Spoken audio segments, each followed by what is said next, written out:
मेरा नाम शालिनी है। मैं एक अस्पताल के पागल खाने में नौकरी करती थी। अभी मुझे यहाँ पर काम करते हुए 1 महीना ही हुआ था। ये आगरा का बहुत ही फेमस पागल खाना था। ये पागल खाना अभी नया-नया ही बना था। इसके बावजूद भी ये अस्पताल बहुत जल्दी फेमस हो गया था और इस अस्पताल में काफ़ी सारी शोहरत और दौलत भी कमा ली थी। इस पागल खाने में एक बात बहुत ही अजीब थी कि यहाँ पर सिर्फ लड़कियां या औरतों का ही इलाज किया जाता था। औरत की उम्र भी 40 साल से अंदर-अंदर होती थी। उससे ऊपर की उम्र की औरतों का यहाँ पर इलाज करने से मना कर दिया जाता था।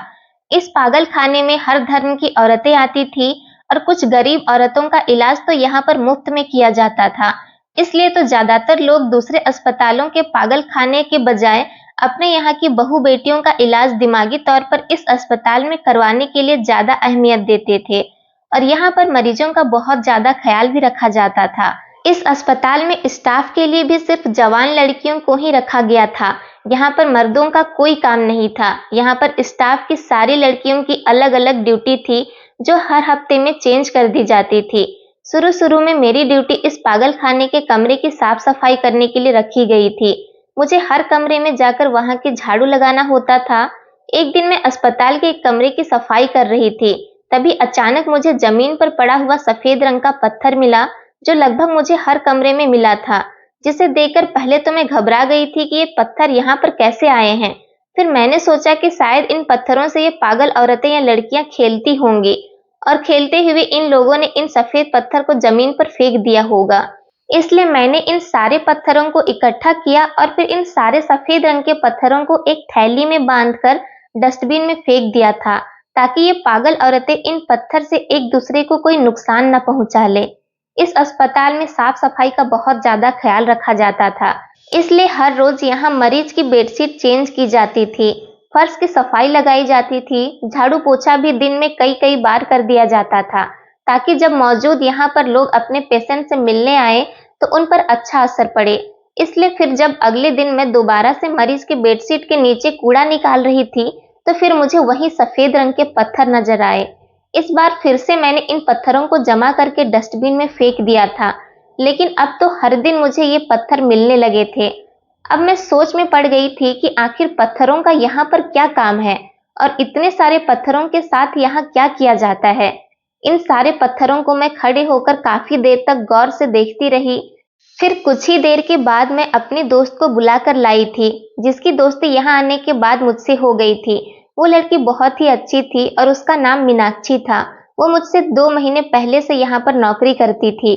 यहाँ पर काम करने के दौरान ही हम दोनों की दोस्ती हो गई थी और फिर हम दोनों एक दूसरे की पक्की फ्रेंड्स बन गई थी। फिर मैंने मीनाक्षी को वही पत्थर दिखाए और कहा कि पता नहीं यहाँ पर ये पत्थर कौन लेकर आता है और इन पागल औरतों के कमरे में ये पत्थर कैसे आ जाते हैं। तो मीनाक्षी ने मेरी बात सुनकर मुझसे कहा था कि ये पत्थर नहीं बल्कि ये तो फिटकरी है। इन फिटकरी को मैं ही इन पागलों के पास लेकर आता हूँ, क्योंकि ऐसा करना मेरी ड्यूटी है। मैं तो मीनाक्षी की बात सुनकर हैरान रह गई थी। फिर मैंने फौरन ही मीनाक्षी से पूछा आखिर ऐसा क्या होता है इस फिटकरी से और इन पागलों के कमरे में भला इस चीज का क्या काम है। इस फिटकरी से आखिर लोगों को क्या फायदा होता है और इस चीज को इन पागल औरतों के पास ही क्यों रखा जाता है। मैंने एक ही सांस में मीनाक्षी से काफी सारे सवाल कर दिए थे, लेकिन अगले ही पल मीनाक्षी की बात सुनकर मेरे तो होश उड़ गए थे और मुझे अपने कानों पर विश्वास नहीं हो रहा था कि मुझे वो जो कुछ भी बता रही है क्या वो सब कुछ सच है। जब उसने मुझे बताया था कि इस फिटकरी से, तो मैं एक मिडिल क्लास फैमिली से बिलोंग करती हूँ। मैं भी आगरा के ही एक छोटे से इलाके में रहने वाली लड़की हूँ। हम 2 भाई बहन हैं। मेरा भाई मुझसे छोटा है। मेरे पापा की मौत हुई अभी कुछ ही महीने हुए हैं।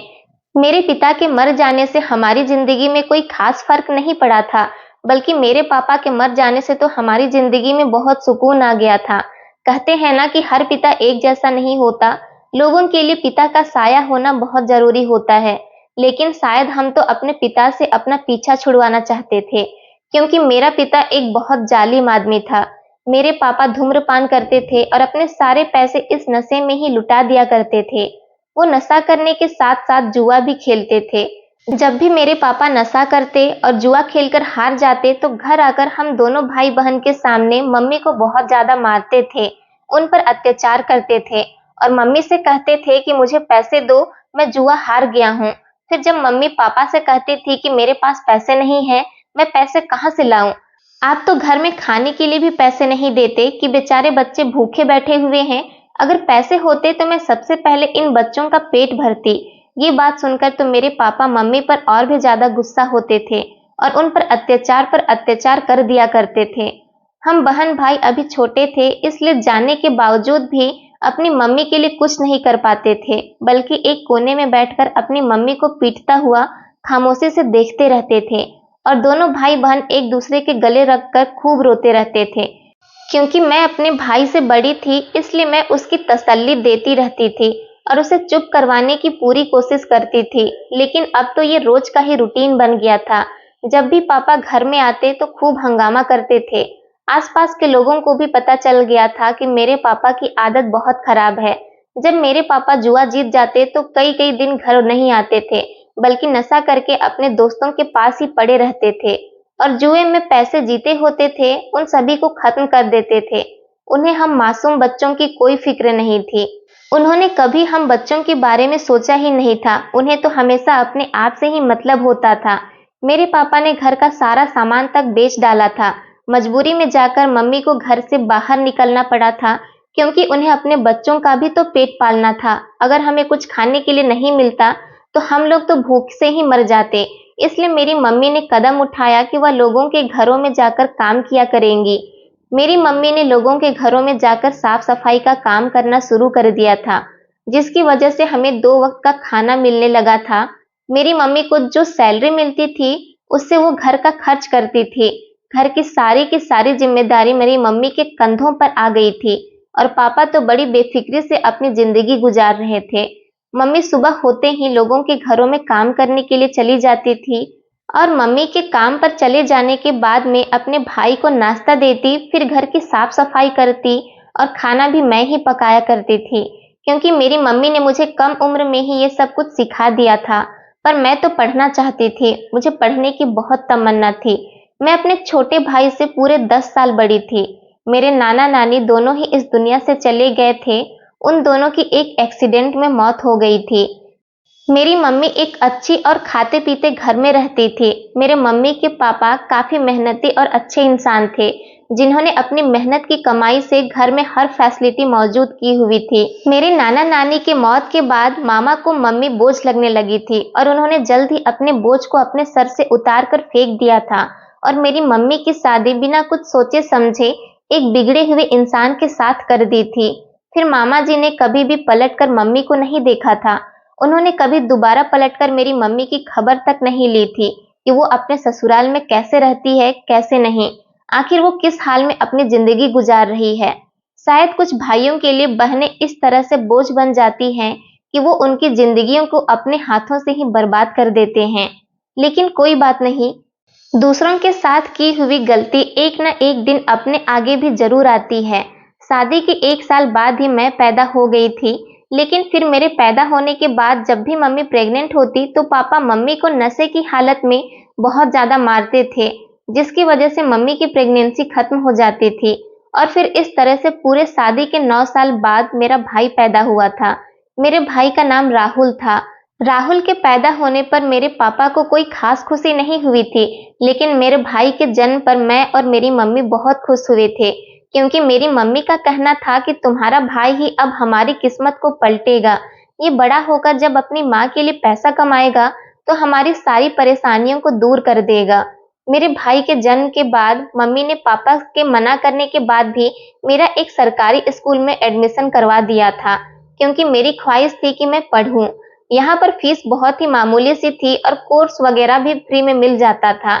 लेकिन इसके बावजूद भी मेरे पापा हर दिन घर में हंगामा कर दिया करते थे और कहते थे कि अपनी बेटी पर पैसा बर्बाद मत करो, ये तो पराए घर की है, यहाँ से चली जाएगी, इसलिए इस पर पैसा खर्च करना बेकार सी बात है।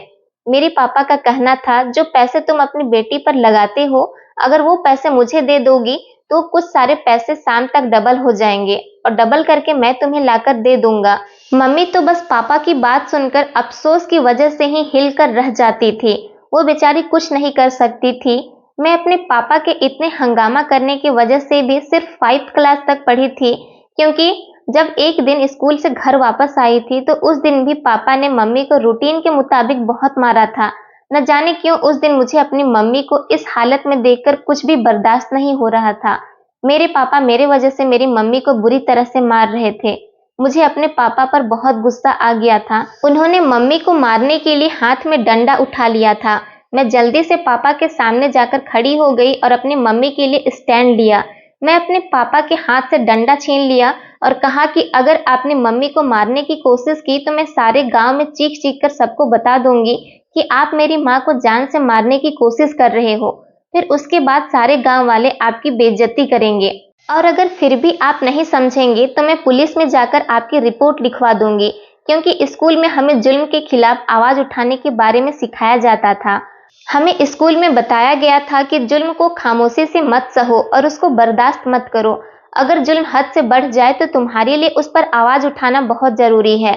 इसलिए फिर मैंने घूरती हुई नजरों से पापा की तरफ देखते हुए उनसे ये सवाल किया था कि आखिर कब तक आप मेरी मम्मी को इस तरह जानवरों की तरह पीटते रहोगे और हम खामोश होकर ये सब कुछ बर्दाश्त करते रहेंगे। प्लीज पापा, अब भगवान के लिए बस कर दो ये सब कुछ करना। अब और ज्यादा हमसे ये सब कुछ सहा नहीं जाता। मेरी बात सुनकर तो मेरे पापा को बहुत ज्यादा गुस्सा आ गया था। उन्होंने फौरन मेरे हाथ से डंडा छीन लिया और मेरे गाल पर एक जोरदार थप्पड़ मार दिया।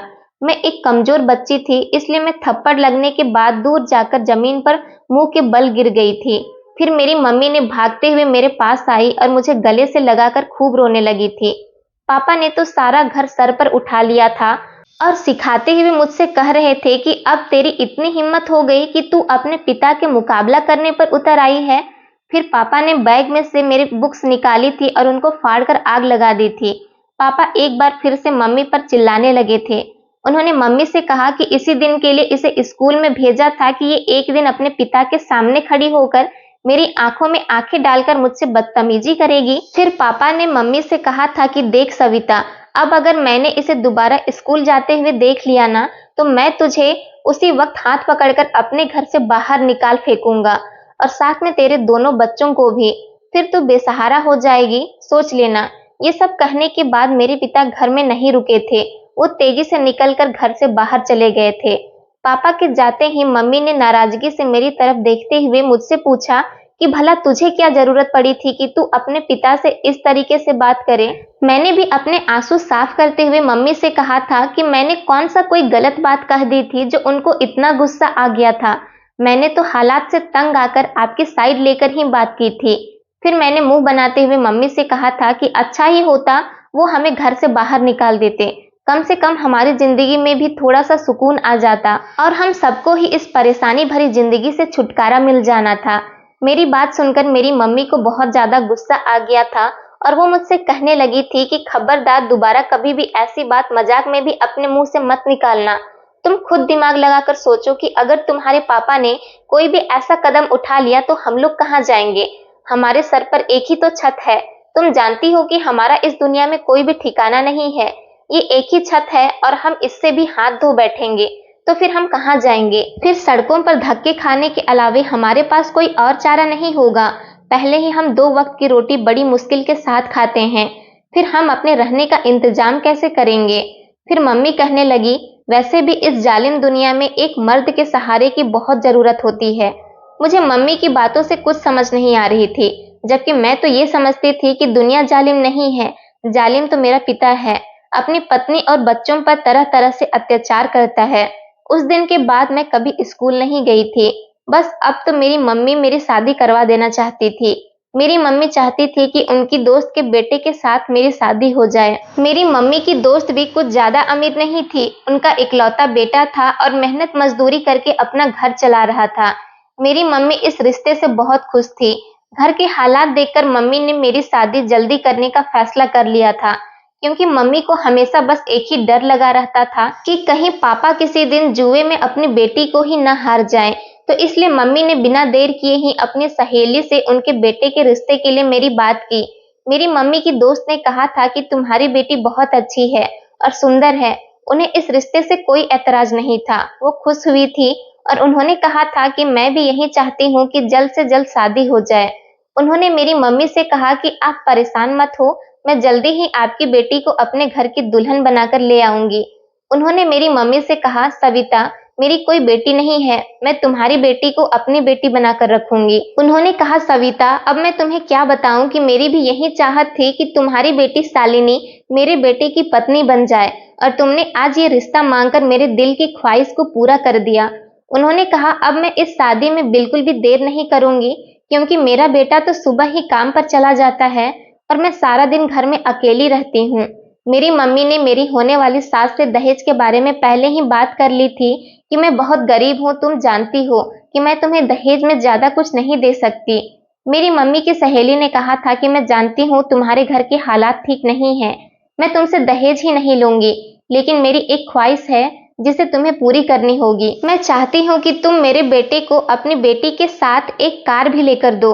अपनी दोस्त की बात सुनकर मेरी मम्मी तो बहुत परेशान हो गई थी और उनसे कहने लगी, तुम तो मेरे घर के हालात को अच्छी तरह से जानती हो ना, लोगों के घरों में काम करके मैं अपना घर का खर्चा चलाती हूँ, इसके अलावा तो और मेरी कोई आमदनी नहीं है, इसलिए कार देना तो मेरे बस की बात नहीं है। लेकिन जहां तक दहेज की बात है तो उसमें थोड़ा बहुत सामान लेकर अपनी बेटी को जरूर दूंगी। फिर मेरी मम्मी की दोस्त ने भी मम्मी की बात सुनकर फौरन ठाठ के साथ कहा, हमें दहेज नहीं चाहिए, मेरे घर में किसी चीज की कोई कमी नहीं है, इसलिए तो मैं तुम्हें दहेज लेने से इनकार कर रही हूँ, और फिर मेरे घर में सामान रखने के लिए भी जगह नहीं है, तभी तो सिर्फ कार के लिए ही कह रही हूँ। तुम देख लो आखिर कब तक तुम कार का इंतजाम कर पाओगी। हम थोड़ा इंतजार कर लेंगे, क्योंकि हमें इतनी भी कोई जल्दी नहीं है शादी की। फिर मेरी मम्मी अपनी सहेली की बातें सुनकर खामोश हो गई और मायूसी के साथ उठकर वहां से घर वापस आ गई। मैंने अपनी मम्मी के चेहरे को उदास देखा तो उनसे उनकी वजह पूछी। मेरे कई बार पूछने पर भी मम्मी ने मुझे कुछ नहीं बताया था। फिर थोड़ी देर के बाद मेरी मम्मी उठी और अपना एक छोटा सा पर्स निकालकर बैठ गई थी, जिसमें मम्मी पापा से छुपाकर पैसे रखती थी।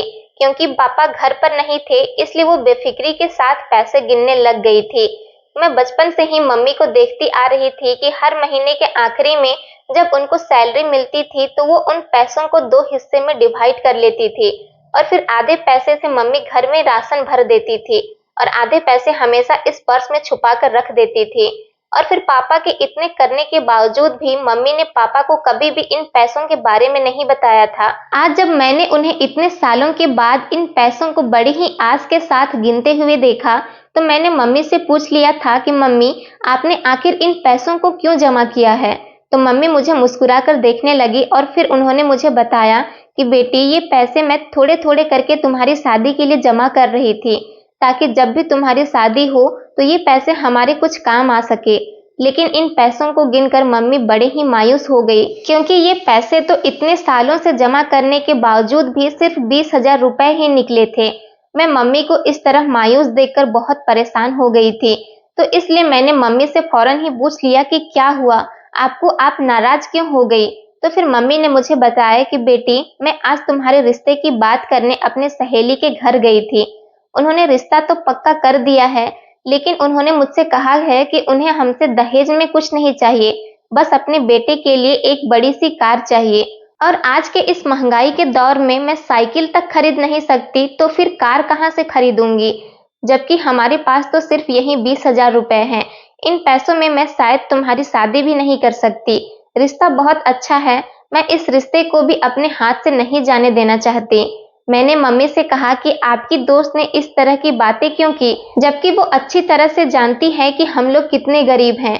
अगर वो बाइक की बात करती फिर भी ठीक था, लेकिन कार, अगर हम अमीर होते तो जरूर कार का बंदोबस्त हो जाता। फिर मम्मी ने मुझसे कहा कि बेटी, तुम उसकी तरफ से अपना दिल खराब मत करो। मेरी दोस्त हमारे घर के हालात को अच्छी तरह से जानती है, तभी तो उसने दहेज नहीं मांगा है। मम्मी की बात सुनकर मुझे गुस्सा आ गया था। मैंने मम्मी से कहा, आपकी दोस्त दहेज ले या फिर कार, बात एक ही है। मम्मी ने मुझे समझाने के लिए अभी मुंह खोला ही था कि पापा, जो न जाने कब से दरवाजे पर खड़े हुए हमारी बातें सुन रहे थे, फौरन वो अंदर आए और मम्मी के हाथ से पैसे छीनकर उन्होंने अपनी जेब में रख लिए और फिर मम्मी को बालों से पकड़कर मारना शुरू कर दिया था और पागलों की तरह बस उन्हें मारते ही जा रहे थे। ये भी नहीं देख रहे थे कि उन्हें कहाँ चोट लग रही है और कहाँ नहीं। वो मम्मी से कह रहे थे कि तूने मुझे धोखा दिया है, मैं तुझे कभी माफ नहीं करूंगा। तुमने यह पैसे मुझसे क्यों छुपाई? और मेरी तरफ इशारा करके कहने लगे कि इस मनहूस लड़की के लिए तूने मुझसे सारी उम्र झूठ बोला है। मैं मम्मी को बचाने के लिए आगे बढ़ी ही थी कि पापा ने मुझे ही मारना शुरू कर दिया। मेरी मम्मी को बहुत ज्यादा चोटें आई थी। पापा ने मम्मी को एक तरफ धक्का दिया और खुद घर से बाहर जाने लगे थे। मम्मी ने भी हिम्मत नहीं हारी थी, बल्कि जल्दी से उन्होंने पापा का रास्ता रोक लिया था और फिर पापा पर चिल्लाने लगी थी, निकालो मेरे पैसे कहाँ हैं? ये मेरे खून पसीने की कमाई है, मैं तुम्हें इनको नहीं दूंगी। मैंने आज पहली बार अपनी मम्मी को पापा पर चिल्लाते हुए देखा था, लेकिन पापा किसी की परवाह किए बिना ही पैसे लेकर जा चुके थे। पापा के इस तरह से पैसे ले जाने पर मम्मी को बहुत ज्यादा शॉक लगा था और वो चक्कर खाकर जमीन पर गिर गई थी, क्योंकि ये पैसे मेरी मम्मी सालों से इकट्ठा कर रही थी और इन पैसों को मेरे पापा जुए में हारने के लिए ले गए थे। फिर मम्मी को इस हालत में देखकर मैं चिल्लाने लगी थी कि कोई हमारी मदद करने के लिए आ जाए, लेकिन कोई भी हमारी मदद करने के लिए नहीं आया था, बल्कि आस पड़ोस के लोग आकर खड़े हो गए थे और फिर तमाशा देखकर चले गए थे। फिर मैं बड़ी मुश्किल से अपनी मम्मी को सरकारी अस्पताल में ले गई थी, क्योंकि प्राइवेट अस्पताल ले जाने के लिए मेरे पास पैसे नहीं थे। डॉक्टर ने मम्मी का चेकअप किया था। मम्मी को गहरा सदमा पहुंचा है, जिसकी वजह से उन्हें हार्ट अटैक हो गया है। डॉक्टर की बात सुनकर मैं जमीन पर गिर गई थी और मैंने रोना शुरू कर दिया था, क्योंकि बस मेरी एक ही मम्मी ही तो थी जो हम दोनों भाई बहन की परवाह करती थी, जबकि पापा ने तो आज तक कभी भी हमारी कोई जिम्मेदारी नहीं उठाई थी और वो भी अब बीमार हो गई थी। मम्मी के साथ साथ अब मुझे इस बात की फिक्र थी कि आखिर अब कौन हमारा सहारा बनेगा और हम कहाँ से खाएंगे। डॉक्टर ने 2 दिन के बाद ही मेरी मम्मी को डिस्चार्ज कर दिया था। मैं मम्मी को लेकर घर आ गई थी। अब मैं सारा दिन मम्मी के पास बैठी रहती थी और उनकी सेवा में लगी रहती थी। दिन में उनकी फिक्र में आंसू बहाती रहती थी, क्योंकि घर का राशन खत्म हो गया था और मेरा भाई भी भूख से तड़प रहा था। हम दोनों भाई बहन सारा दिन रोते रहते थे। 2 दिन तक तो पापा घर नहीं आए थे और ना ही उनकी कोई खबर थी कि वो कहाँ पर हैं और उन पैसों के साथ उन्होंने क्या किया है। लेकिन फिर तीसरे ही दिन कुछ लोग पापा की लाश लेकर हमारे घर पर आए थे। उनके मुताबिक पापा के पास जो पैसे थे उनमें से आधे वो जुए में हार गए थे और जो बाकी बचे थे उन पैसों से मेरे पापा ने शराब पी ली थी, लेकिन वो शराब जहरीली निकली थी, जिसकी वजह से मेरे पापा के साथ साथ और भी लोग अपनी जिंदगी से हाथ धो बैठे थे। पापा ने अपनी सारी जिंदगी हमारे साथ जो कुछ भी अच्छा नहीं किया था, इसको हम कभी नहीं भूल सकते। इसलिए पापा के मर जाने से हमें कोई खास दुख नहीं हुआ था। अब हमारे घर में भूखा रहने की नौबत आ गई थी, इसलिए मैंने नौकरी तलाश करना शुरू कर दिया था। मम्मी की जगह पर अब मैं लोगों के घरों में काम करने जाने लगी थी, लेकिन ये लोग मुझे ज्यादा काम करवाते थे और पैसे कम दिया करते थे। इसके अलावा सारा दिन हर छोटी बात पर डांट खानी भी पड़ती थी। इसलिए मैंने जल्द ही लोगों के घरों में काम करना छोड़ दिया था और एक बार फिर से नौकरी तलाश करना शुरू कर दी, क्योंकि अब घर की सारी जिम्मेदारी मुझ पर ही आ गई थी। लेकिन मैं अपनी हर कोशिश के बावजूद लगातार नाकाम होती रही थी। फिर एक दिन मेरे पड़ोस में रहने वाली एक लड़की ने मुझे हमारे ही शहर में बने हुए एक पागल खाने के बारे में बताया, जो कि अभी नया नया बना था, और मुझसे कहा था कि ये एक प्राइवेट अस्पताल है और इस अस्पताल की ऑनर एक बूढ़ी औरत है, इसलिए वो तुम्हारी मजबूरी को समझते हुए तुम्हें आसानी के साथ नौकरी दे देंगी। मैं अगले ही दिन उस अस्पताल में चली गई थी और फिर ऐसा ही हुआ। वहां की ऑनर ने मुझे आसानी से नौकरी पर रख लिया था। मेरी पढ़ाई तो ज्यादा नहीं थी, इसलिए मुझे साफ सफाई के लिए रख लिया गया था और मुझे सैलरी भी अच्छी ऑफर की गई थी। मैंने इस नौकरी को अपने लिए बहुत ही लकी समझा, फौरन ही इस नौकरी को एक्सेप्ट कर लिया था। शुरू में मुझे अस्पताल में वहां के टॉयलेट बाथरूम साफ करने की ड्यूटी दी गई थी। फिर कुछ दिनों के बाद मेरी ड्यूटी चेंज कर दी गई थी। मुझे अस्पताल के सारे कमरों में झाड़ू लगाने का काम दिया गया था। जिस दिन से मेरी ड्यूटी चेंज हुई थी, उस दिन से लगातार मुझे पागल औरतों के कमरों से झाड़ू लगाते टाइम पर सफेद पत्थर टाइप जैसी कुछ चीज मिल रही थी। फिर एक दिन मैंने इस पत्थर के बारे में अपनी फ्रेंड से डिस्कस किया। मेरी फ्रेंड ने मुझे बताया कि ये पत्थर नहीं है, ये एक फिटकरी है। मेरी फ्रेंड मुझसे पहले यहाँ पर नौकरी कर रही थी और इसी अस्पताल में मेरी उससे फ्रेंडशिप हुई थी। उसने मुझे बताया कि ये फिटकरी हर पागल औरत या फिर लड़की को इस्तेमाल करवाई जाती है। अपनी फ्रेंड की बात सुनकर मेरी आंखें फटी की फटी रह गई थी और फिर मैंने उससे पूछा कि आखिर इस चीज का भी किस तरह से इस्तेमाल किया जाता है। मेरी फ्रेंड ने बताया कि इस फिटकरी पर एक अजीब तरह का केमिकल लगाया जाता है।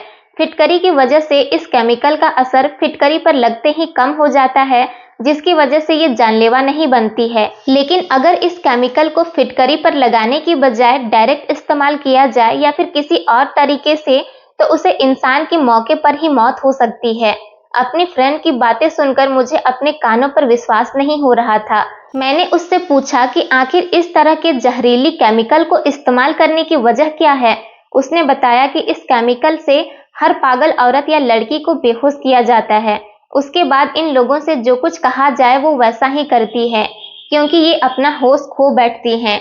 फिर इन लोगों को एक अलग बने हुए कमरे में ले जाया जाता है।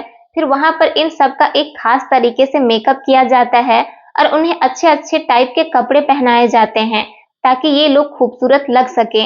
जो पहले से ही बदसूरत होती हैं या फिर कुछ औरतें मोटी टाइप की होती हैं या कुछ लड़कियां जिनका शरीर भद्दा सा होता है, रंग काला होता है या कुछ ज्यादा ही पतली होती हैं, जिन लड़कियों के अंदर कोई ना कोई कमी होती है, उन लड़कियों का इस टाइप से मेकअप किया जाता है जैसे उन लड़कियों के चेहरे का काफी सारे घाव हैं। उनका चेहरा मेकअप के जरिए बिगाड़ दिया जाता है, जैसे किसी ने उनके ऊपर एसिड फेंक दिया है या फिर किसी के बहुत गहरी चोट लग गई है। इन लड़कियों को मेकअप के तरीके से अलग अलग रूप दे दिया जाता है। कुछ खूबसूरत लड़कियों और खूबसूरत औरतों को मेकअप से खूबसूरत बना दिया जाता है। कुछ बदसूरत औरतों और लड़कियों को मेकअप से बदसूरत बना दिया जाता है। जो खूबसूरत लड़कियां होती हैं उनका मेकअप करके उनको अच्छे से तैयार करने के बाद रात के टाइम पर उनको उनके मालिक के यहाँ भेजा जाता है, जहाँ जाने के बाद वो उस आदमी की रातें हसीन करती हैं। और जिन्हें बदसूरत किया जाता है उनका अच्छी तरीके से मेकअप करने के बाद उनको दिन निकालते ही हाथों में कटोरा लेकर भीख मांगने के लिए सड़कों पर छोड़ दिया जाता है। उनका इस तरीके से मेकअप किया जाता है ताकि उनके अपने ही उनको पहचान ना सके। ये लड़कियां तो नशे की हालत में होती हैं, ये तो अपनों को पहचान ही नहीं सकती। ये लोग जो भीख मांग कर लाती हैं वो सब ऑनर अपने पास रख लेती हैं। सुबह जब ये लड़कियां अपने होश में आती हैं तो इनका आपस में कुछ भी याद नहीं रहता कि कौन सी लड़कियां कहां पर किसके साथ रात गुजारने के लिए गई थी या फिर कौन सी औरत या लड़की दिन में कहां पर भीख मांगने के लिए गई थी। रात को जिन लड़कियों को अमीर आदमियों के हवाले कर दिया जाता है वो मैडम को बहुत सारे पैसे देते हैं और जो दिन में भीख मांगती हैं उनकी भी वीडियो बनाकर अलग अलग देशों में भेजी जाती है ताकि उनके लिए डोनेशन आ सके। और जो उनका डोनेशन आता है वो भी ऑनर अपने पास ही रखती है। ऑनर तो इन लोगों के सहारे अपनी लग्जरी लाइफ एंजॉय कर रही है और दूसरी कंट्री में जाकर घूमती फिरती है। अपनी फ्रेंड की बात सुनकर मैं तो हैरान रह गई थी कि इन लोगों के घर वाले कितने भरोसे के साथ इनको यहाँ पर छोड़ कर जाते हैं और ये मैडम कितनी प्लानिंग के साथ इन सब का फायदा उठा रही है। मेरी फ्रेंड ने एक हैरान कर देने वाली बात ये बताई थी कि अगर रात को जाने वाली लड़की कभी प्रेग्नेंट हो जाती है तो उसकी प्रेगनेंसी खत्म करने के लिए भी उसका इलाज इसी अस्पताल में किया जाता है। यहाँ पर पूरा एक ग्रुप है जो कि ये सब कुछ कर रहा है सिर्फ और सिर्फ मैडम के कहने पर, क्योंकि सभी का मुंह बंद करने के लिए और इस गलत काम में शामिल होने के लिए सबको पैसे दिए जाते हैं। और तो और इन सब का इलाज चलता है उसके लिए भी उनके घर वाले मैडम को पैसे देकर जाते हैं। इसका मतलब ये है कि हर तरफ से मैडम के पास लाखों करोड़ों रुपए आ रहे हैं। इतनी सीधी और साफ दिल दिखने वाली औरत इतनी भी खराब हो सकती है ऐसा तो कोई नहीं जानता था। ये औरत बूढ़ी जरूर थी लेकिन बहुत ही ज्यादा चालाकी से इन लोगों का फायदा उठाकर पैसा कमा रही थी। मैं ये सब बर्दाश्त नहीं कर सकती थी, मुझे ये सब पसंद नहीं आया, इसलिए मैंने फैसला कर लिया था कि इस धंधे को मैं खत्म करके ही रहूंगी। मेरी फ्रेंड ने मुझसे कहा भी था, शालिनी इस बारे में किसी को मत बताना वरना तुम बहुत बुरी फंसोगी।